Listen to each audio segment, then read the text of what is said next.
I was doing work at University of Hawaii Foundation. So we did a lot of like alumni work and fundraising, or like help fundraisers. Cold calling alumni? Yeah, sometimes cold calling alumni. Great practice. Yeah. The cool thing is that a lot of those alumni, they have really cool small businesses on the island and even outside the island now. And so I was working with a lot of these people because we want to highlight them during the pandemic. And I was like, why am I doing this when I can be one of them and open my own business? And so she was like already super burnt out from her job. And I was like, we should just do this. Because at this point, like, what do you have to lose? We were seeing people do it across the board and they were getting fulfillment and just like, they were just so much happier. And so I called her and she was like, I don't know. And I'm like, okay, if you're not going to do it, I'm going to do it by myself. And so she was like, okay, we'll just do, we'll start small. And so we started in her basement.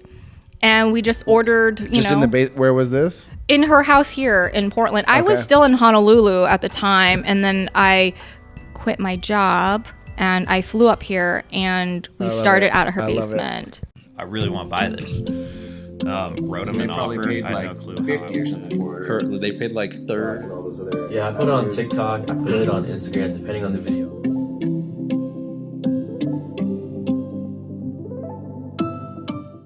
Hey guys, welcome to the Realized Gains podcast. I'm Stephen Tran. And I'm your co-host Jordan Lee, and we're super excited to have these two ladies from Lady Mae Boutique here. You want to give a quick introduction to yourself and just kind of give us your background, like are you from Portland or how did you get here, that type of thing.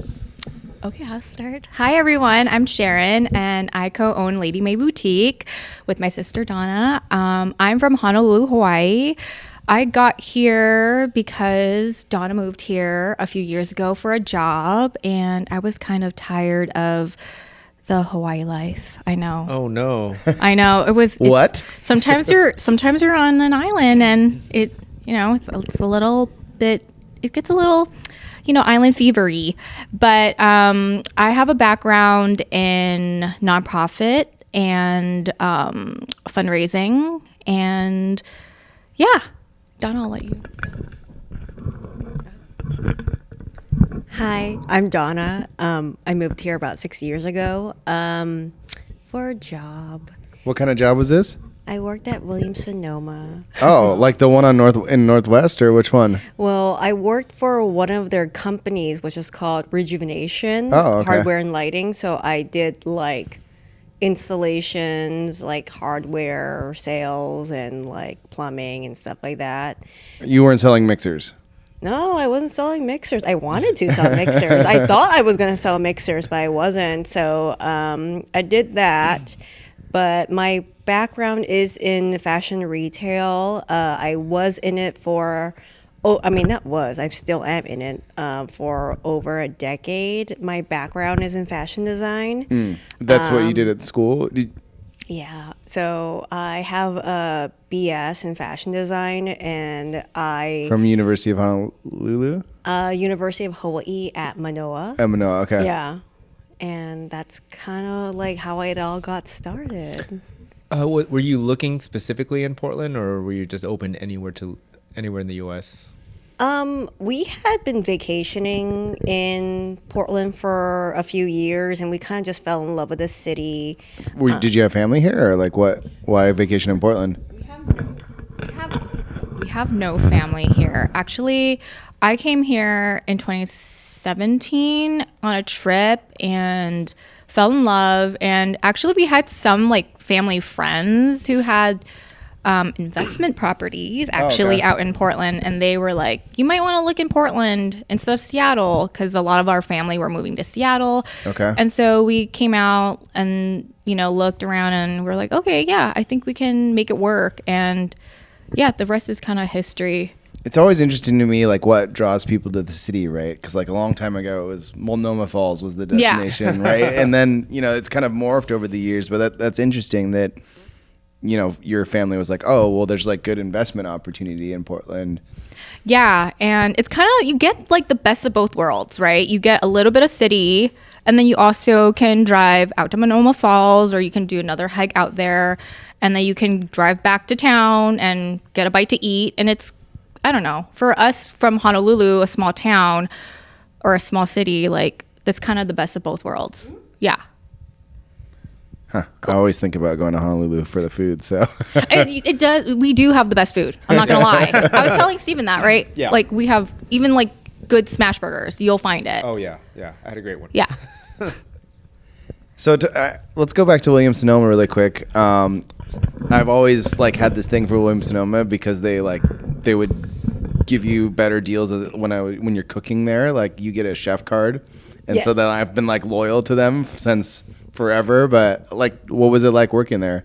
Well, I didn't work in the Williams-Sonoma boutiques. I worked for one of their companies, like it was actually a Portland legacy brand, Rejuvenation, and then Williams-Sonoma purchased it in 2009. Okay. And it actually used to be like kind of like a salvage hardware place. Oh, interesting. Yeah, and they would like make custom lights, or you could bring in like old lighting and they will fix it. It's like kind of like the rebuilding center. I don't know if you guys are familiar with the rebuilding center in Portland. It's kind of like a salvage yard. Yep. So they went through, it was that 2008 recession, and then they're like, the owner was like, nah, we gotta sell. And so he sold this company to Rejuvenation, to Williams-Sonoma, and they opened up several other locations across the U.S. There's one in Seattle, there's one in New York, and that's where I worked. But it was a very interesting experience because I was in like women's wear and men's wear apparel, and then I got thrown into like hardware and plumbing and like lighting and installations and chandeliers, and I was like, what the F is this? Yeah, I'm curious, how was that transition? Did any of your education like help you do that transition at all? It was very different. It was definitely a transition for me because I got really into margins and like seeing all the figures and our KPIs and stuff like that, because I was so used to like being very, very fashion oriented, and then like the creative side. Yeah, like the creative side. So I would like build installations and do merchandising at like other places, but like this one was like, we have to like see all the figures, like how much this piece of furniture is being produced at and how much the cost is, how much we're going to sell it as. So there was a lot of that, and there's also a factory down in Nikolai, and I've also worked there for a period of time, and that was really interesting. So I saw how like not only retail but how product was being produced in-house. Yeah. So that kind of corporate training was instructive, I guess, and helped you. Did that give you kind of some confidence when you were like, oh, if I want to start my own business, now I can fall back on that, or was it like, I'm sick of this, I need to get out on my own?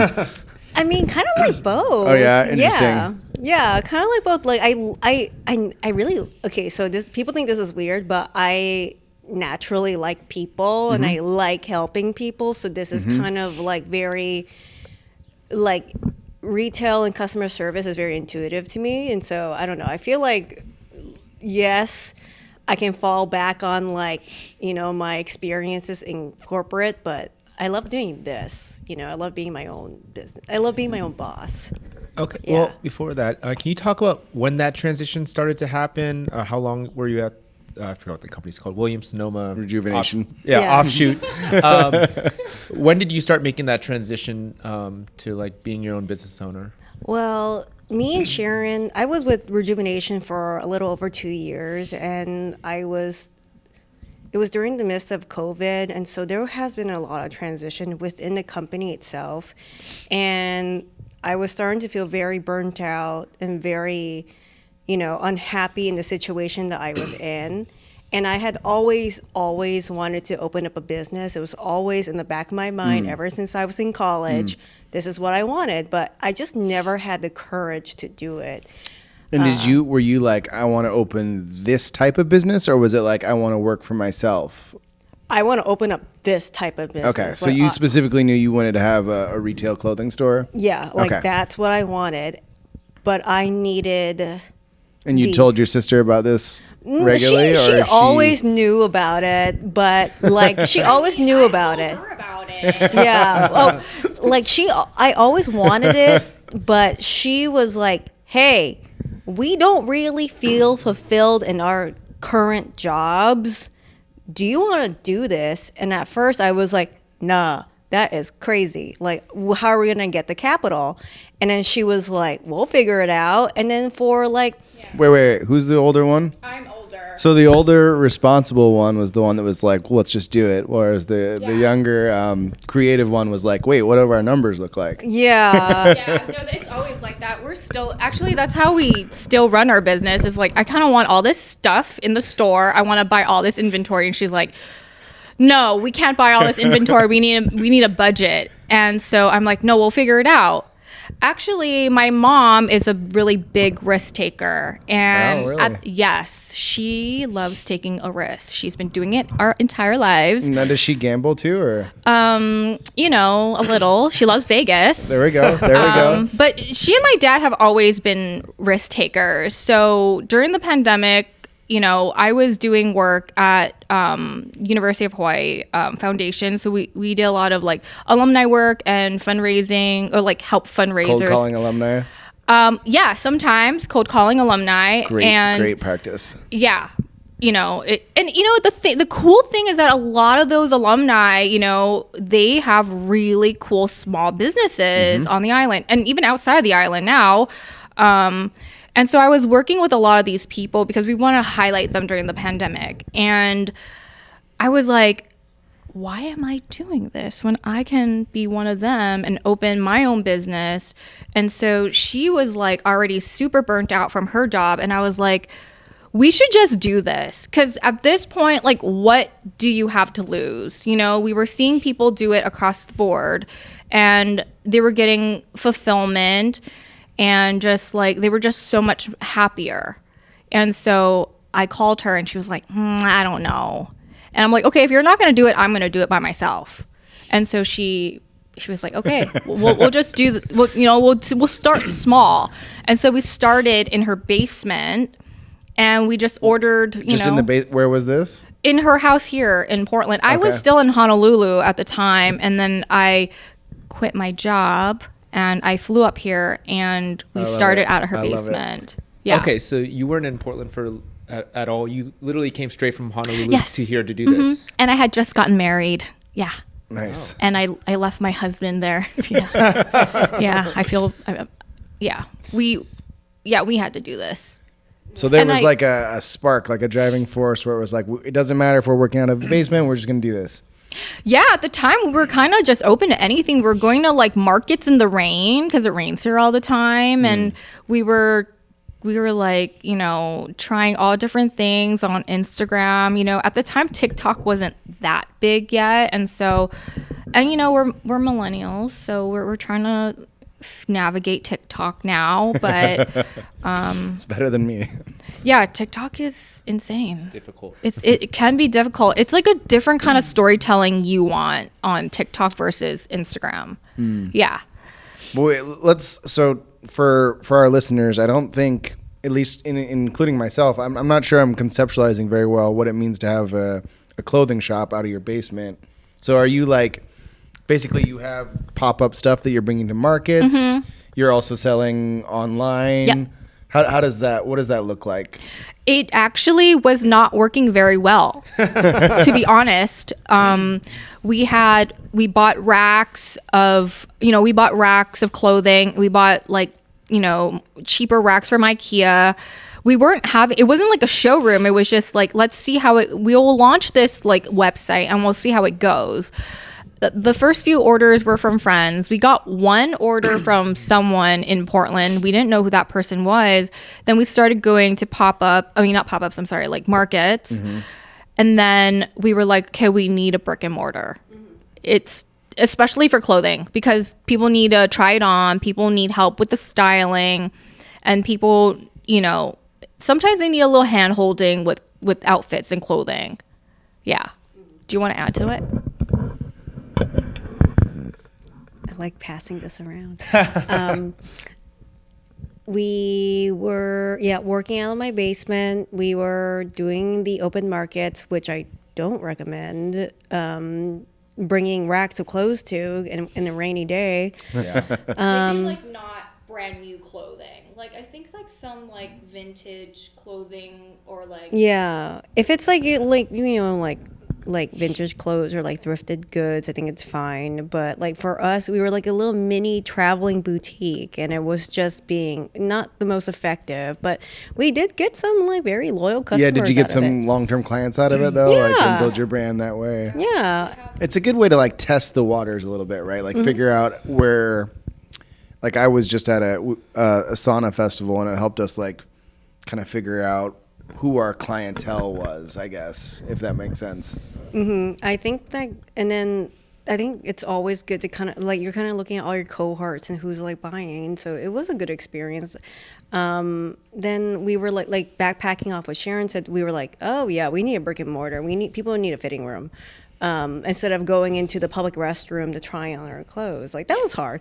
And then so I think we were looking for about 6 months for a brick and mortar because I was. And this was COVID time when everybody was like getting out of their space, right? This was coming a little bit out of COVID. This was coming out of COVID. I think this was early 2022. Yeah, or late 2021. Yeah, or late 2021. Yeah. And so my boss who knew what I was doing, she was like, hey, there's this lady who's on Facebook and she wants to sublease her space. I think you should go down there right now and look and reach out to her. And I said, okay. So your boss was like super supportive of it, huh? Oh, yeah. I like that. That's cool. That's a good environment. Yeah, she was great. And then she's like, go look. And I said, okay. So I reached out to her and I went to go look. And she was kind of like very apprehensive to lease to us because she didn't know who we were. And we were just starting out from a basement. So she was like a little bit suspicious of us because we have never owned a small business before. And then what kind of sealed the deal was I had a friend who was a regular of hers, and she's like, don't be scared to sublease to these girls. They're awesome. Oh, wow. And that kind of like sealed the deal. And she was like, all her like anxiety about us like disappeared and we got the space. That is interesting how that happens, like when you're a property owner or a landlord and reviewing things, right? You're looking at numbers. You're like, oh, okay, well, these women have good credit, but I can't find their business anywhere. There's no background of it. But then if someone's like, oh, I can vouch for them, suddenly it's a person to them instead of a number, right? Yes. Yeah, I was curious. I mean, getting into the lease of this property, I mean, did you have to lock in like 5 years and like guarantees or anything? She had 2 more years on her lease, and we were like, okay, let's do it. She, now trusts us, and we'll finish up the two-year lease. Actually, I think it was a little less than 2 years. But to be honest with you, that's a very short period of time to understand who your demographic is. So we signed another 4-year lease with the property manager of this space. And we, and it's honestly still, I feel like it's still like we're still early on. Like you really do need a 5-year lease to understand the neighborhood, your community. Yeah. So the property manager they were able to work with us on creating like a new lease for us. They wanted us here for 5, but we signed 4. Okay, so you came in, you could have just done the 2-year sublease. And then was like, bye. But Or like signed a contract that you wouldn't know how much it would be in 2 years basically, but you just wanted to kind of lock in that amount of time. Yeah. Okay. And for anyone that's kind of like scared of retail space, scared of that commitment, what, I guess for you guys, like what made it feel like, okay, we can really commit to this, we can put on our personal guarantee. You know, like how do you overcome that hurdle? Because at least in my limited experience, it's like oftentimes the lease is what breaks small businesses, right?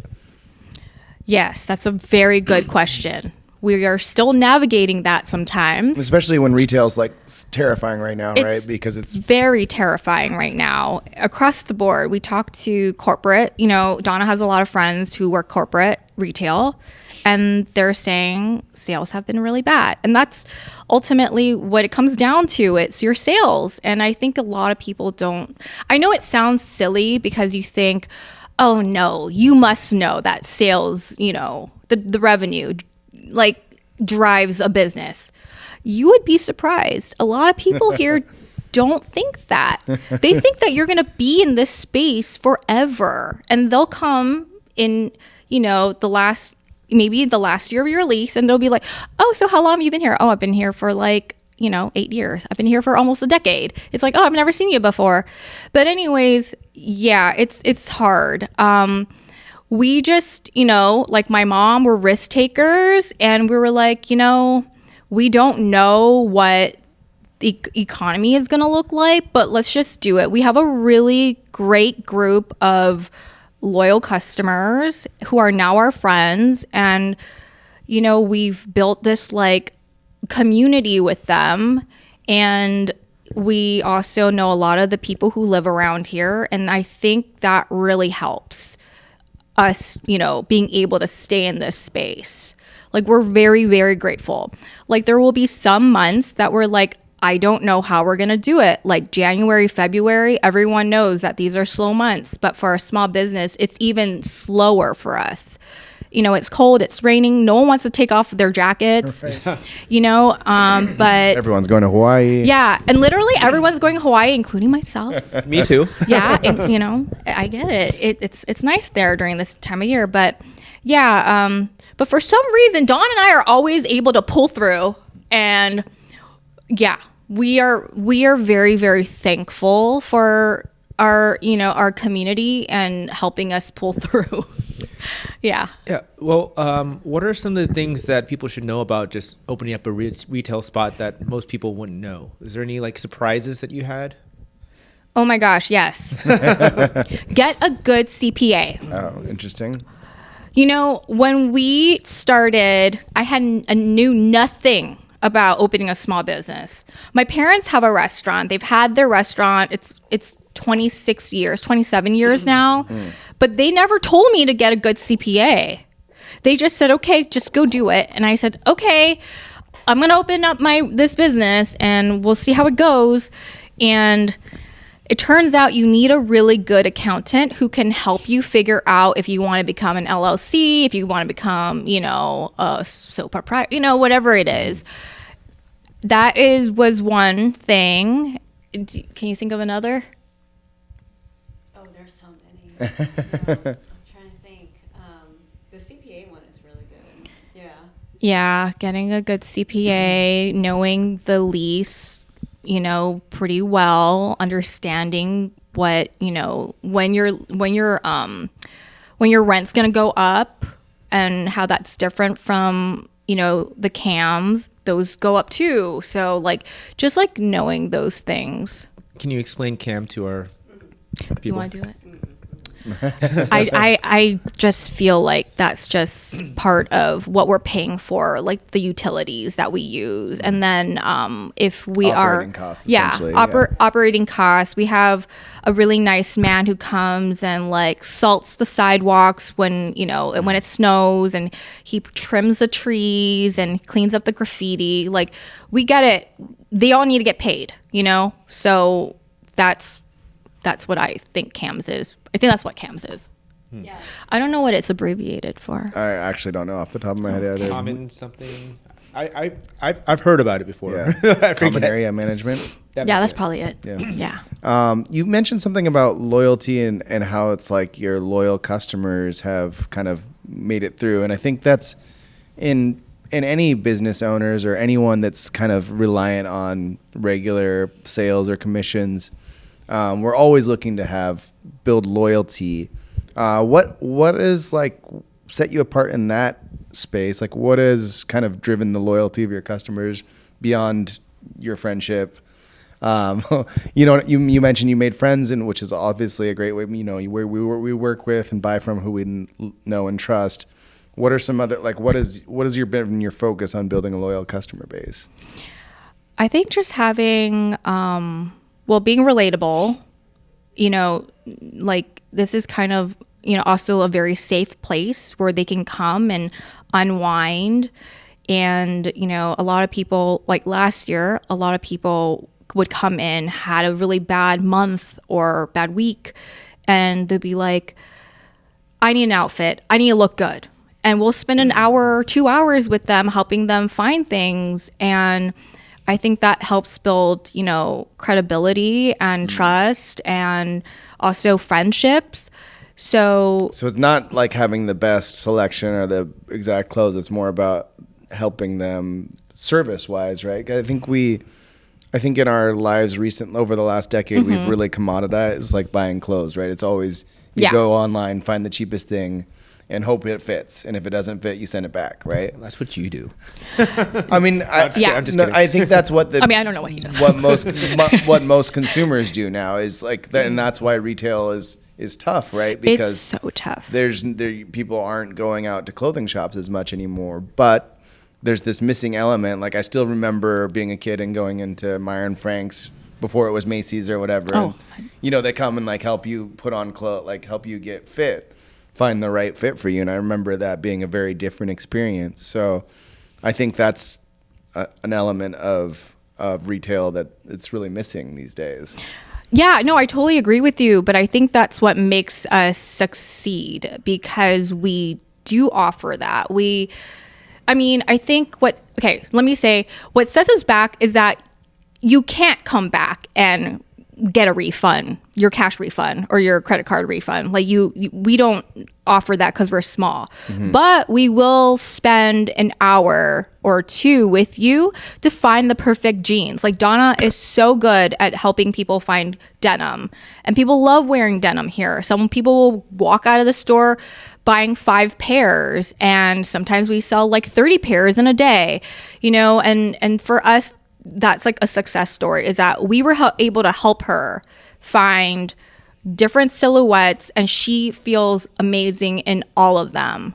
And next time she comes back, maybe she'll buy a dress, or maybe she'll buy, a top or something like that.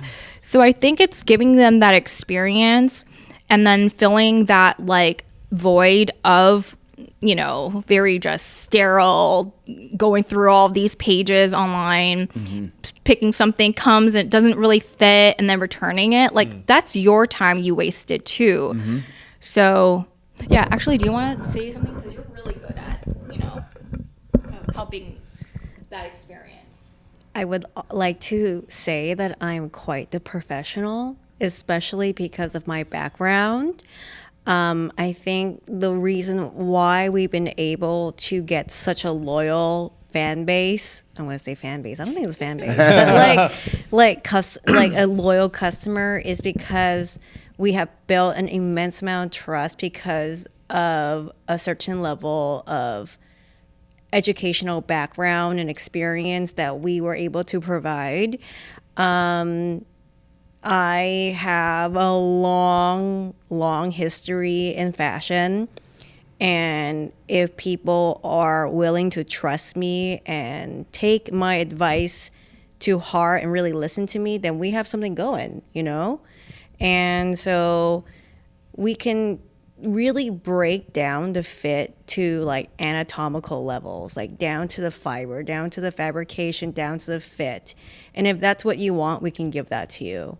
It's not just like, I feel like our personalities are really fun, but I feel like if you're a very serious person, we can give you that. We can give you like a whole ABCDEFG style session. You just have to trust us that we're going to, give you what you want.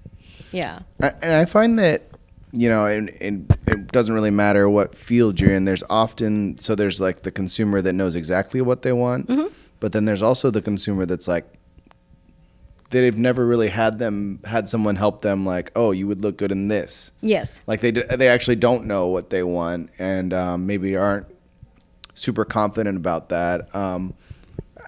What have you found as a way to like help kind of bridge that gap, I guess? I think Sharon's really good at that, bridging the gap, because she gets very personal with people, and she'll ask them about their families, their friends, what they're up to for the weekend. Like, I'm very serious when it comes to like building out outfits, and like I'm very, very like style oriented. Like, this goes with that goes with this. Yeah, like I'm very like color analysis, like silhouette, fabrication, like all that stuff. But then I need Sharon to come in to kind of soften the blow, because I feel like I can sound pretty sterile, because I'm like very serious. I'm like, no, you can't wear navy and black together. It looks crazy. If for men, Wait a second. What? just never. If you're gonna go to like a conference and you're like, okay, I have black slacks, don't wear a navy jacket with it. Like, that is fashion. Yeah, but I need her to bridge the gap for me, just because I maybe am so focused on getting you the right outfits. I don't really care about your vacation in Canada, you know what I mean? Or like your vacation in France. Like, I really just want to get, she cares, but I really, really want to get you the exact outfit, you know? That's So you work with the engineers and you work with the creatives. Is that what I'm hearing? Yeah, we kind of just work very, Got the yin and yang going on. Yeah, I mean, I don't know. Have you guys ever worked with your siblings before? Yes, very unsuccessfully. It's really hard. It's not easy working with family, but we've done it our entire lives. We worked with our parents at their restaurant. Then now we work together. My mom actually employs all her a lot of her siblings to work for her. Oh, wow. We hear horror stories. Yeah. It's not easy working with family, but if you can figure it out, we can like tag team. Mm-hmm. We get sometimes not very, people come in here with an attitude sometimes, and it's my job to go and help them kind of ease their way out of that attitude. And then when I'm done talking to them, and I am, naturally very curious anyways, then that's when she comes in and she's like, okay, let's help you find something, So that's where we've actually found, and we never knew this before opening the business, that we work pretty well together. I mean, it doesn't mean that we don't bicker. Like, we'll be bickering in here because we don't see eye to eye on everything. But I mean, that's sibling, right? So we'll be bickering, and then we'll be like, and someone's in here, and we'll have to tell them, oh, you know what? We're really, really sorry. We're just siblings. We're just talking shop, We're just talking about like what we're going to decide, like what we're going to buy, and, just things like that. I think that's an important strength of a partnership, though. Yeah. I think a lot of times people, they say it's important that you were able to agree on things, but I think sometimes what's lost in that conversation is that to have a good partnership, you also need to be able to like disagree on things and then be able to like overcome that, right? Yeah. Because healthy disagreement is important for solving problems and like, leveling up, I guess. Yeah, it's hard to, yeah. It's good to have different perspectives, I think. But you work Yes. together. Do you live together too? No, we don't live together. No. Thank God. I can't see you all this No, time. I actually think she probably could never live with me, because she's more of like a free spirit, and I'm more like, what is that on the table? Like, we need to clean that, So that's another thing is like, I really want, like, if I could, I would love to have like a squeaky clean store. But, people are coming in here all the time, and, it's raining, or, so I get it. So she's a little bit more like, just calm down. It's okay. And I'm like, okay, I have to calm down. Yeah, it's going to get dirty again. Yeah. Yeah, I think we work pretty well together. We have a certain I don't know, harmony. Yeah. I feel like we are, like, I don't know. It's very our personalities are so different. It's to the point where it harmonizes because I'm definitely the more creative, free spirit, and she is like the diplomat, right? The businesswoman, and so I'm not that. Just operations. Yeah, operations, diplomat, like budgeting, and I just want to build out amazing fits, and I feel. And I like people too. And so I don't know. I feel like we harmonize in a very strange way, but it works. And we don't always see eye to eye, but at the end of the day, we always pull through. So, okay, so you guys signed this 4-year lease. What is like the next phase in your business? Like, what are you aspiring to? What are you hoping to bring on? What does the next few years look like? Oh, we were just talking about this, like literally before you guys got here. So personally, like I would like a second location, and I would like a second location. Ooh, does that mean you need to split up the dream team though? Oh, I don't. We'll have to, but we'll have to, but like we'll probably be like super involved, and we'll probably have to hire more people. But I want a second location where it's more focused on like denim and like maybe a private denim label. And she has a different like plan, but this is what I want. I actually have a very She has a different plan, but I want like a denim I want like a denim location. And sorry, when you say private label, does that mean that you're like designing it and it's your names on it? Yeah, or we work with another denim brand and we collaborate on like custom pieces. We'll just have to be, ordering a lot of denim to do that. Yeah, what does it take to get into that private label space? We'll probably need to like make a certain MOQ quota. What is MOQ? It is minimum quantities. Yeah. And so that's usually what's required for like production. If you want, like they need to hit a certain MOQ for them to even produce something. And so if we're ordering enough and we're meeting that expectation, yeah, they'll do it. Yeah. Yeah. Or we produce it super private. We have a brand and we collaborate with a manufacturer that will produce all these pieces for us. But once again, MOQ is important. So you need to be hitting like hundreds, maybe thousands of units, just to get that production ready. Some manufacturers will have smaller MOQs, so that will also work out. But it means that the cost will be higher. Right. Yeah, Your margin is tougher. Yeah. But that's ideally what I want to do. But Sharon has like a whole different like agenda. Do you want me to tell you? I mean, that's up to you. I love it. Yeah. You do? Okay, cool. Personally, I would not open another brick and mortar. I would just see if we could create a in-house label, like how she said. I may not want to do apparel because I feel like apparel is really hard.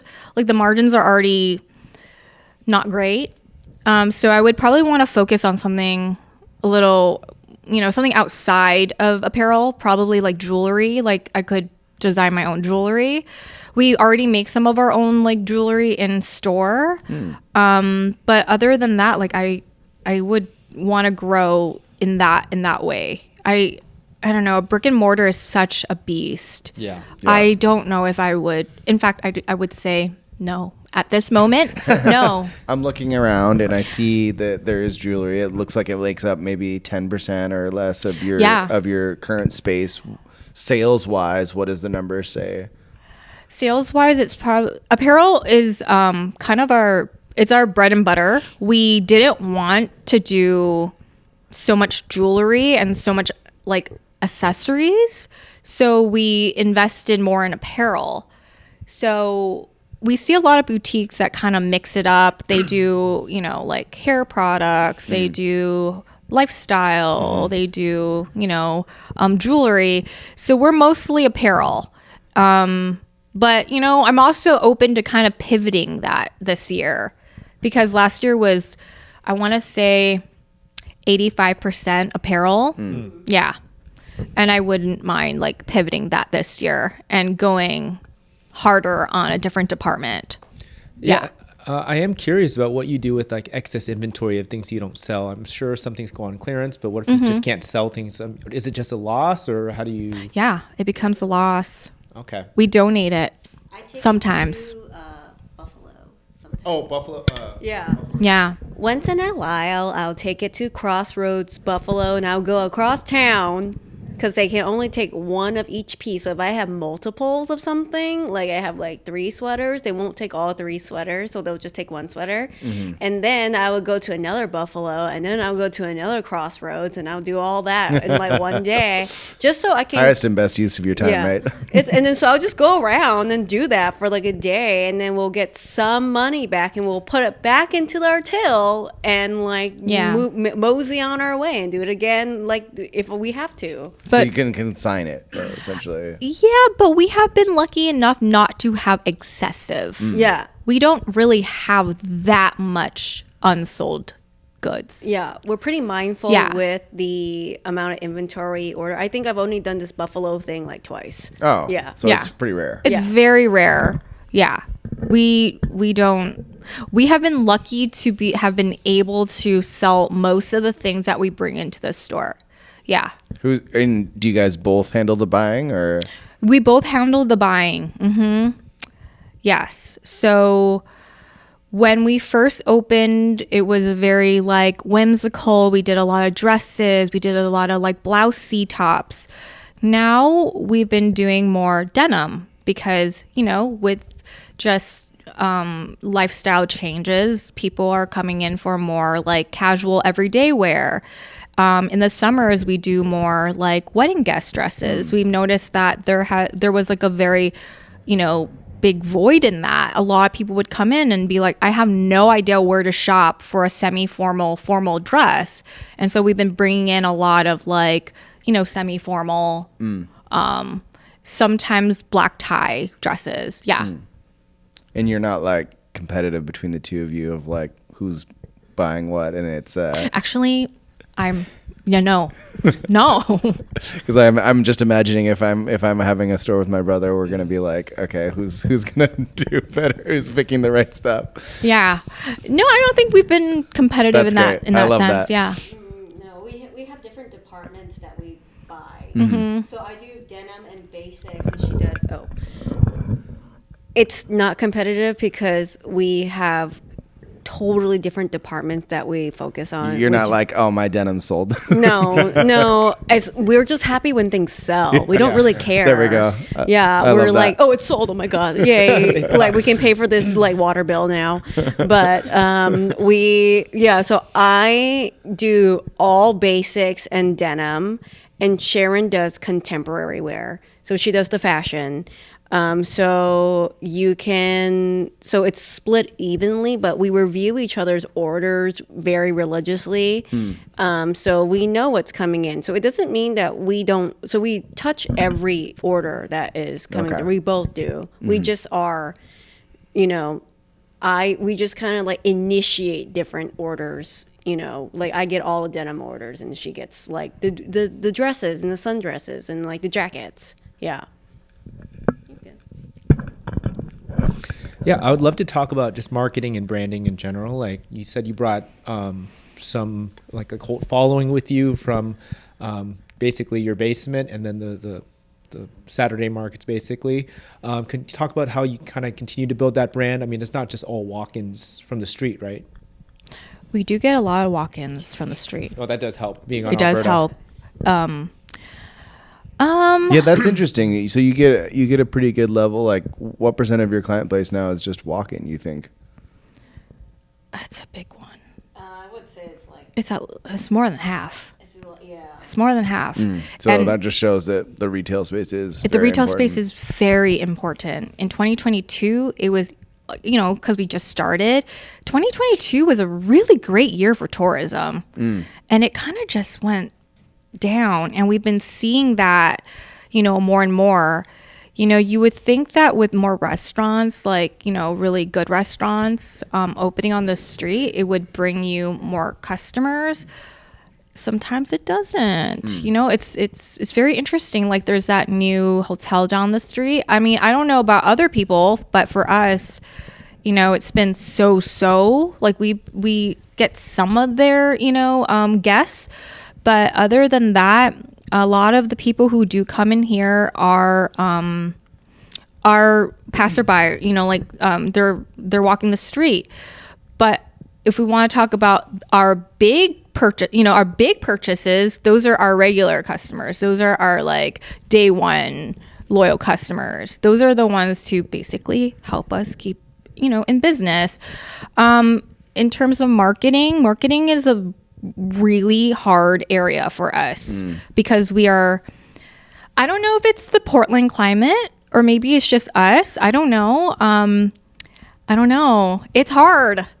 We're not selling food, right? You know, right. And you use like, I mean, your platforms. You're on like social media. You got your website. Do you do any like? Do you sell like Google ads or anything like that? Or we have done no ads, and it was just that was just a choice between us. We decided to do no Instagram ads, no Google ads. We do ask like some of our, you know, our customers to write Google reviews for us. We hired a social media, I guess she's a social media manager. She's like kind of part-time. We do photo shoots. We do those on kind of like on a monthly basis. We tried doing some campaigns. I think because it's just me and my sister, it's kind of hard to manage all of it because we're buying. We're also selling our own clothes. We're also, you know, doing the marketing. We're also we're calling people to come and check out the new drop, you know? So it's the marketing part, I think, is, in my opinion, the biggest challenge for myself. I came in here for an event. How often? Which was a ton of fun. How often do you guys do events? We did a few last year. We did a Mother's Day event. We did a birthday party. We did the event with you folks. And then the years before that, we would host like workshops in here. We did little pop-ups. Those were so. Yeah. So it's really like how you want to, it's kind of like an investment, right? If you're going to like give people a discount or if you're going to give people, you know, a little treat, those are all investments that you're hoping they come in and maybe make up or make a purchase. And a lot of the times they don't. And a lot of the times you sit there as a business owner thinking, did I do something wrong? Or is it, you know, the economy, or is it my stuff? Like, you know, it's stuff that we think about all the time. But sorry, we went on a tangent on the marketing thing, but marketing and branding is probably like on my mind 24/7. How do we make this better? How do we streamline it? You know? Have you seen anything in particular that has worked in the past or has done very well for you, or you felt like, wow, we really hit, like, just, I don't know, like maybe a post or something that did really well? Can you think of one? I feel like for us, it's really word of mouth, you know? Yeah, we get a lot of we read your Google reviews and they're awesome. So we came in. Yeah. That tends to be. Reviews and testimonials. Yeah, the testimonies have been really great for us. The reels are. Honestly, the reels that do really well have nothing to do with the store. Like they're always funny because people think we're funny and they want to, you know, I think sometimes like you have to kind of like throw in the lifestyle reels, the funny reels. It's like, I don't know if you guys have been on Instagram where they're like small business owners. They're like, never knew that I had to dance in front of a camera to. We always have this discussion about whether views is worth it or if it's like what actually converts from social media, right? Because like views, shares, and likes, does that actually mean conversion or is it just branding or you know? How has that happened for you guys though? Like, oh, I mean, in our business, yeah, I mean, in your business. I mean, I have videos that have gotten 10,000 views and, you know, like hundreds of likes and no business. Yeah. So, you know. That's very interesting. Yeah, same for us. Yeah. We've have a $10,000 view video that we made like when we first opened, and that generated like no followers and no money for us. But it was funny and it was cute, but it like didn't really impact us in any way. So it's very interesting, and you know, branding has a lot to do with like us as well. Right. Like we are a sister duo, or AAPI. We have a lengthy background in fashion, and it's like the brand is also us, and we have to also remember to constantly put ourselves out there. We never thought that people were gonna come in here thinking we were funny and fun to hang out with, and they come in here and they're like, we just think you're fun. And we're like, okay, sure, you can come hang out. So we'll have people come and hang out with us sometimes. And then like, you know, they'll buy something, or, you know, or they'll just like come unwind. And I think that's what the store is like, not just a hangout spot, but like, you know, a place to kind of like I said, like feel safe, you know, like to just have like, you know, a nice like girl moment. That you're not just, okay, it's not just like a girl's night. It's just like, you know, I need a girl moment. So I think that's been really nice, is meeting people that way and having them have that experience. It's such an interesting thing because like I'm sure when you were making your business plan, you weren't provide a space for girl moments. Like that wasn't on your business plan, I'm sure. No. But that's like something that's very valuable and can't be overlooked, that that like an online store is just never going to offer, right? Yeah, no. We never thought that people were going to want to come down for us, you know? We never thought that. I guess the duo is fun too. They'll come in and they'll be like, "Where's Sharon? Where's Donna?" And we're like, "Oh, Donna's on vacation. Sharon's on vacation." If you're not bickering in here today, I don't want to be here. Yeah, they think it's funny or awkward. Either one. I mean, I think that's a win. Yeah. You know, if you're doing content and people like, you know, find your personalities interesting and funny enough to come into the store, I think that's a win. Yes, and okay, this is what I tell, you know, everyone, and then my sister also.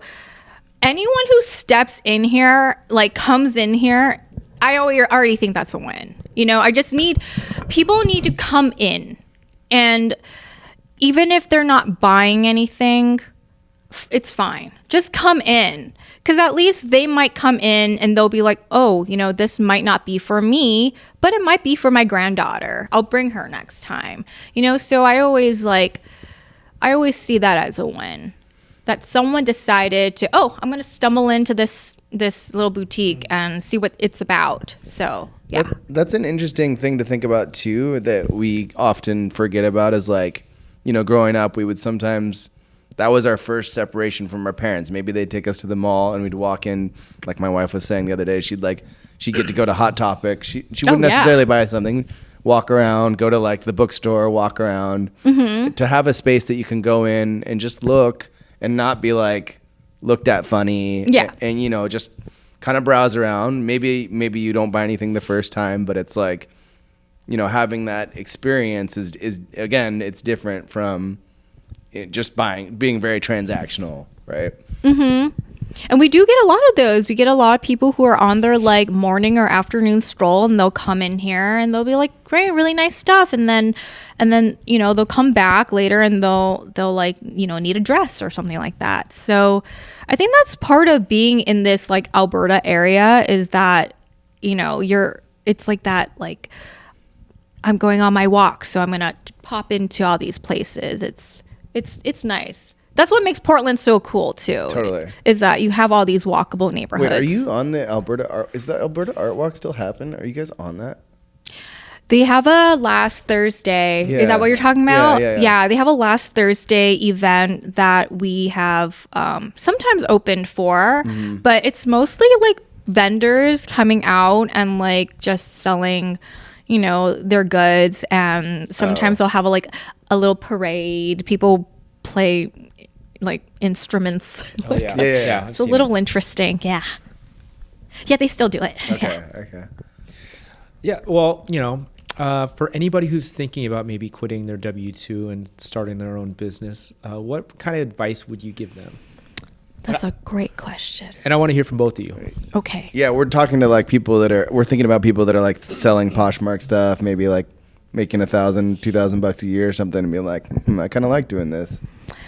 I love Poshmark. Yeah, I think that's a great if you're interested in like starting like selling stuff or like selling goods, like start on Poshmark and see how it goes, because you will see some very interesting people on there.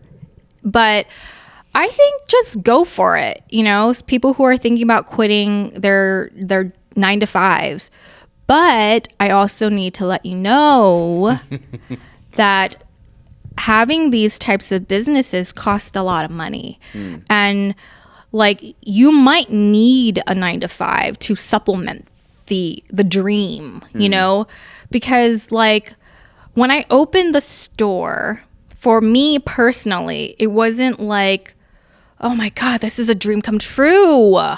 I was extremely grateful that my parents weren't like super mad at me for not having, everything lined up, but I also knew that I also wanted to do other businesses, So I wasn't sure what this was going to be, but I ended up just kind of going for it and then quitting my 9-to-5. So you might also need to know that for the first few years, you might not be getting a stable paycheck. So those are things I say, go for it, but understand that you might not get paid regularly. Hopefully you have a little nest egg or have the nest egg to get by. Or enjoy beans a lot.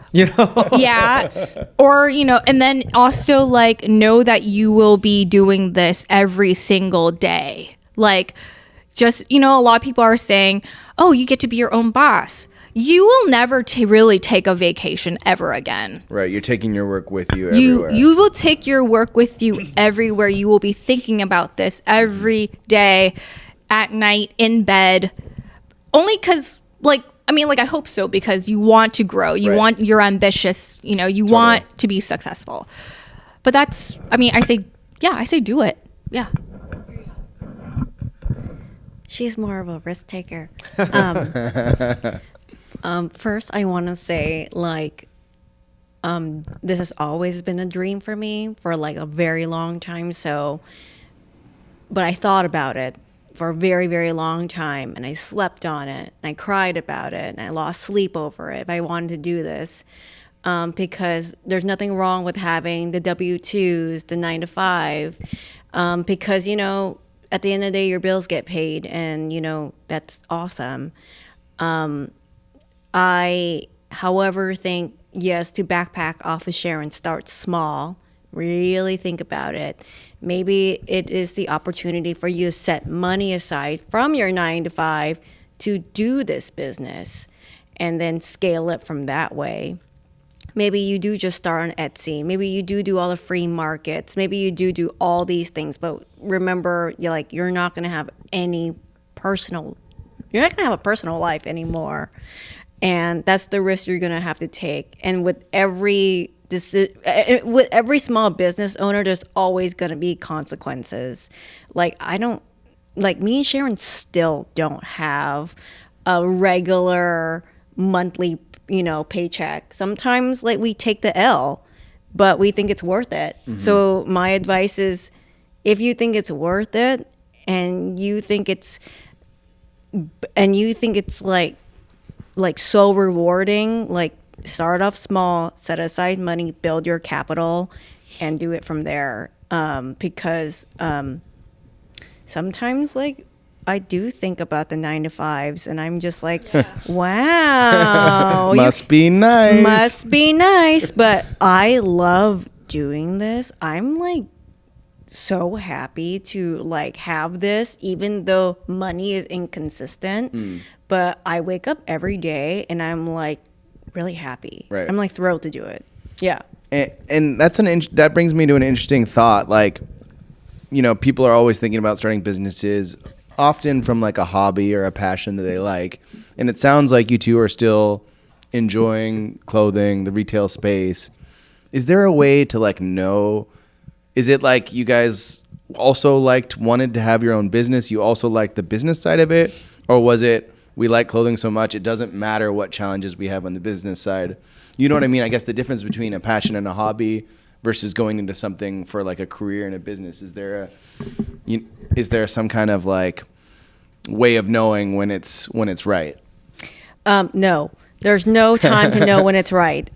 You have to have a really intense leap of faith, and to, like, I always tell people this. I'm like, there's never a good time to open up a business. It's kind of like how I feel about buying a home. Having kids. Or having kids. Yep. And you have to just have the tenacity to continue to do it. And not all businesses will succeed. That's like, we understand that. And you have to kind of look at it in a very open-minded, like, be grateful that you had the opportunity to do it, because that, like, you can, this kind of more, you can like die happy knowing that you tried, right? Yep. And different kind of value than just money, right? Oh no, we want to make money. Like, we really, and we. Well, you can't have a business without money, right? What you need, like, we're like, we obviously came into this business wanting to make money, but I think the values we're taking out of it is even more like worthwhile. Mm-hmm. And so, but at the end of the day, we are a business, so please support us. Well, with that being said, I mean, how can people find you if they want to come support your business? We are on Alberta, 2136 Northeast Alberta Street. You can also find us at shopladymay.com. You can also find us on Instagram. Sorry, I'm really hungry. It's lunchtime. Can you edit that out? No. Okay, I'll keep it in. Okay. And yeah, you can also if you have questions, you can DM us on Instagram, and we're always active on there. And yeah. Anywhere else? Yeah, you can even email us. We'll do anything. Yes, you can also email us. We also do styling sessions. We can do FaceTime calls with you. Yeah, we are open to anything, really. Yeah, we're down. Yeah, we're very flexible people. Yeah. Mm-hmm. Love that. All right, awesome. Well, thank you so much. Really appreciate it. Thank you, guys. Yeah, thank you Did again. you have fun? Oh, we had such a great time. Learned a lot. Let's grab lunch. Yeah.